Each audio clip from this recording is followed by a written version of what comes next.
उत्तर प्रदेश के गन्ना किसानों की मेहनत के बदौलत उत्तर प्रदेश कई सालों से गन्ना और चीनी उत्पादन में देश में प्रथम स्थान पर बना हुआ है।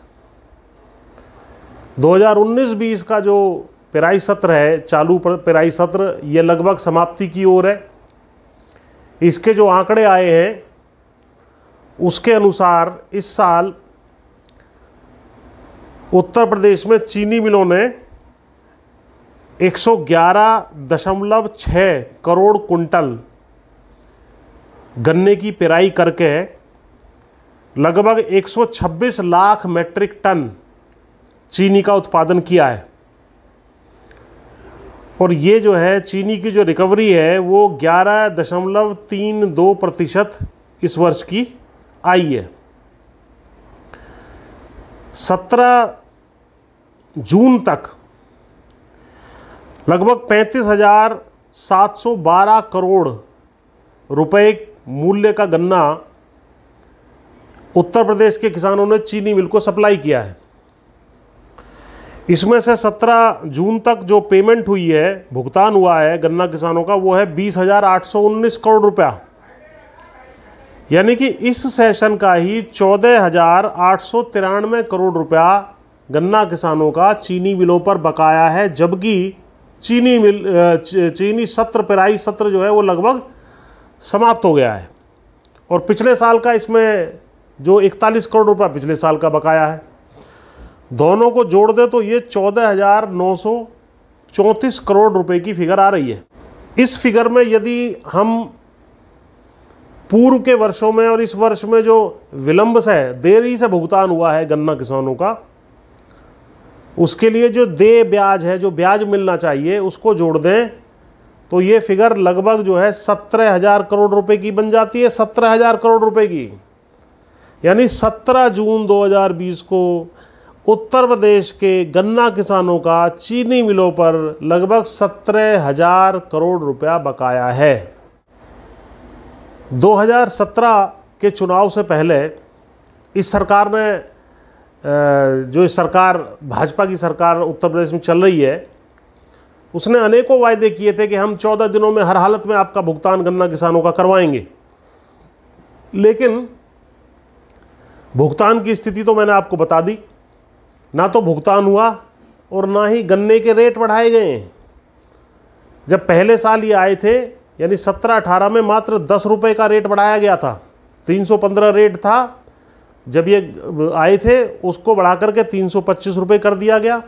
उसके बाद 18-19 और 19-20 में कोई रेट नहीं बढ़ाया गया है। अब इसका प्रभाव वास्तव में क्या होता है उसको समझने की भी आवश्यकता है। इन 3 सालों का यदि औसत महंगाई दर हम लें तो वो लगभग 4% आ रहा है। 4% महंगाई दर का अर्थ ये है कि यदि मुझे 3 साल पहले 100 रुपये मिल रहे थे तो आज मुझे 112 रुपये मिलने चाहिए, तब जाकर के मैं 100 रुपये के बराबर का सामान खरीद सकता हूं आज। तो वास्तव में अगर 315 को हम महंगाई दर के लिहाज से ही बढ़ाते तो ये 353 का रेट होता इस पेराई सत्र में, जो 325 रुपये का है। तो यानी कि 28 रुपये का इन्होंने 353 में से 325 घटा दे तो 28 रुपये आता है।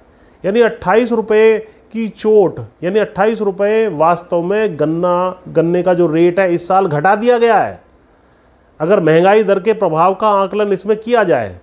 यानी कि वास्तव में इस साल का जो पेराई सत्र ये ख़त्म हुआ है, इसमें जो रेट है वो मात्र 297 रुपये है। इस तरह की सरकार है। इस चीज़ को जो है अक्सर गन्ना किसान नज़रअंदाज कर देता है, वो समझ नहीं पाता है कि साहब ठीक है रेट नहीं बढ़े। अरे जब रेट नहीं बढ़ेंगे तो उसका वास्तविक अर्थ ये है कि रेट आपका वास्तव में घट गया, क्योंकि महंगाई बाकी चीज़ों की बढ़ गई। तो 3 तरीके से इस सरकार ने गन्ना किसानों पर प्रहार किया है। नंबर 1, लगातार जो गन्ना किसानों का भुगतान है वो बकाया है। क्या गन्ना किसान के हारी है, बीमारी है, बिजली का बिल है, बच्चों की फीस है, पढ़ाई है, अन्य खर्चे हैं, खरीफ की फसल बोने का समय है, अन्य तरह के जो फसलों के खर्चे हैं उनको गन्ना किसान कहाँ से जो है पूरा करेगा।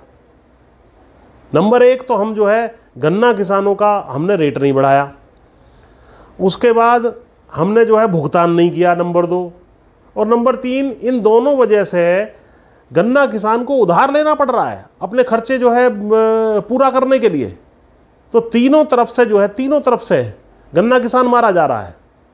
तो हमारा इस सरकार से निवेदन भी है, इसको आप निवेदन मान लो या चेतावनी मान लो, कि गन्ना किसानों का भुगतान तत्काल करवाया जाए, और यदि गन्ना मंत्री या सरकार इस भुगतान को नहीं करवाती है, समय पर नहीं करवाती है, तो गन्ना किसान आगामी चुनावों में सख्त निर्णय लेने के लिए मजबूर होगा।